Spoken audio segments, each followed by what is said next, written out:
Hello friends, knowledge versatile welcomes. এমন কিছু verbs রয়েছে যে ভার্বের পর আমাদের কিন্তু শুধুমাত্র ইনফিনিটিভই বসাতে হয়, অর্থাৎ টু প্লাস ভার্বের প্রেজেন্ট ফর্ম। এমন কিছু ভার্ব রয়েছে যার পর বেয়ার ইনফিনিটিভ হয়, অর্থাৎ সেখানে আমরা ইনফিনিটিভ তো ইউজ করবো কিন্তু ইনফিনিটিভের টুটা ইউজ করবো না। আবার এমন কিছু ভার্ব রয়েছে যে ভার্বগুলোর সাথে আমরা বেয়ার ইনফিনিটিভ বা ইনফিনিটিভ কিছুই ব্যবহার করতে পারবো না, সেখানে আমাদের জেরান্ডি ব্যবহার করতে হবে। অর্থের দিক থেকে দেখলে এগুলো কিন্তু একই অর্থ দেবে, কিন্তু এই যে নির্দিষ্ট কিছু ভার্ব রয়েছে সেই ভার্বগুলোর সাথে আমাদের জেরান্ড ব্যবহার করতে হবে। তো এক কথায় জেরান্ড হচ্ছে ভার্বের সাথে আইএনজি জুড়ে, অর্থাৎ আইএনজি ফর্মের যে ভার্বগুলো রয়েছে সেগুলো যখন নাউনের মতন কাজ করে তো সেগুলোকে আমরা জেরান্ড বলি। তো এক্ষেত্রে এমন কিছু ভার্ব রয়েছে যে ভার্বের পর আমাদের এই জেরান্ড ব্যবহার করতে হবে। আমরা প্রথমে ভার্বগুলোকে চিনে নিই এবং তারপর কিছু এক্সাম্পল দেখে নিই। তো আজকের টপিকে যেটা থাকছে ইউজ অফ জেরান্ড অনলি, অর্থাৎ কিছু ভার্বের পর after certain verbs we should use gerund only gerund. কিছু ভার্বের পর সর্বদাই জেরান্ডের ব্যবহার হয়। এবার সেই ভার্বগুলোকে আমরা একটু দেখে নিই। অ্যাভয়েড এড়িয়ে যাওয়া, কনসিডার বিবেচনা করা, এনজয় উপভোগ করা, এক্সকিউজ মানে অজুহাত দেখানো, ফিল অনুভব করা, ফিনিশ কোনো কিছু শেষ করা, মাইন্ড কোনো কিছুতে মন দেওয়া, মিস কোনো কিছু হারিয়ে ফেলা, গিভ আপ কোনো কিছুকে ত্যাগ করা, এটা ফ্রেজাল ভার্ব। এর সাথে রয়েছে গো অন কোনো কিছু চালিয়ে যাওয়া, আর এছাড়াও রয়েছে ইজ নো ইউজ। এর ইজটা সবসময় নাও থাকতে পারে, সেটা ওয়াজ বা অন্য কোনো বিভার্ব হতে পারে। নো ইউজ, এই নো ইউজ যদি থাকে তারপরেও আমরা কিন্তু তোমার জেরান্ডের ব্যবহারই করবো। এই ভার্বগুলোকে যদি তোমরা একটু লক্ষ্য রাখো, অর্থাৎ avoid, consider, enjoy, excuse, feel, finish, mind, miss, give up, go on আর এই নো ইউজ, তো এগুলোর পর তোমাদের কিন্তু জেরান্ডের ব্যবহারই করতে হবে, তোমরা ইনফিনিটিভ ব্যবহার করবে না। আমি প্রথমে একটা এক্সাম্পল দিচ্ছি, প্রথমেরটাই হচ্ছে এই এক্সাম্পলটাই দিচ্ছি নো ইউজের।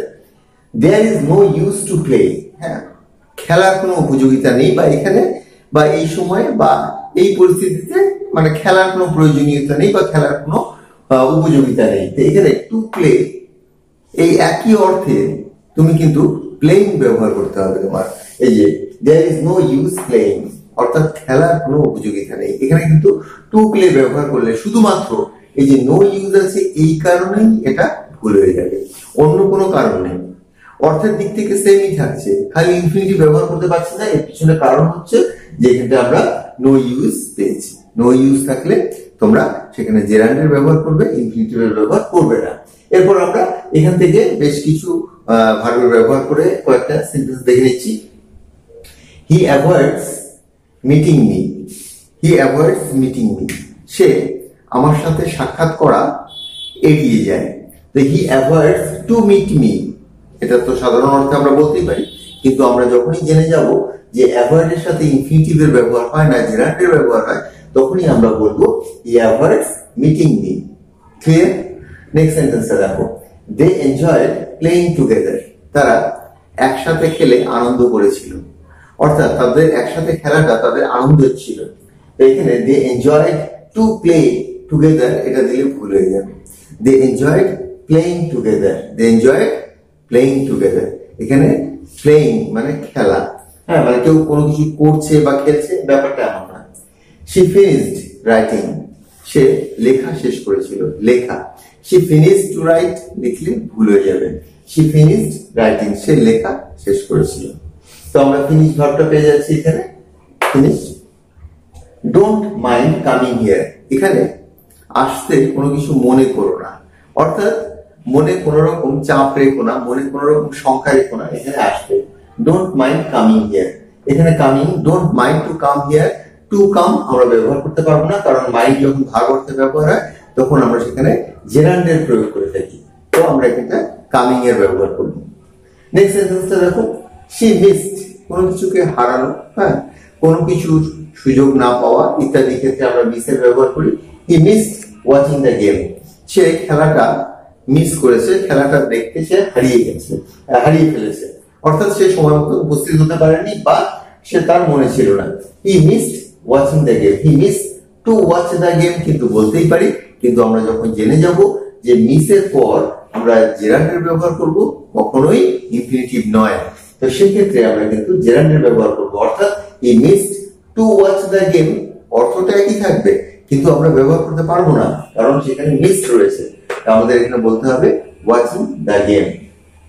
You should give up smoking. Give up একটা ফ্রেজাল ভার্ব, এর অর্থ হচ্ছে ত্যাগ করা।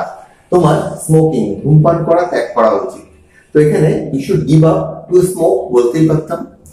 তোমার টু প্লাস ভার্বের প্রেজেন্ট ফর্ম যেটা ইনফিনিটিভ, সেটাও কিন্তু তোমার নাউনের মতনই ব্যবহার হয়, কিন্তু এখানে আমাদের ইনফিনিটিভ নয়, আমাদের জেরান্ডের প্রয়োজন, কারণ এখানে গিভ আপ রয়েছে। তো আমরা কি করব? You should give up smoking, তোমার ধূমপান ত্যাগ করা উচিত। He went on. Went on অর্থাৎ এখানে শেষে রয়েছে না গো অন, গো অন এর পাস্ট করে দিয়েছি এখানে। গো অন মানে চালিয়ে যাওয়া, তো ওয়েন্ট অন মানে চালিয়ে গিয়েছিল।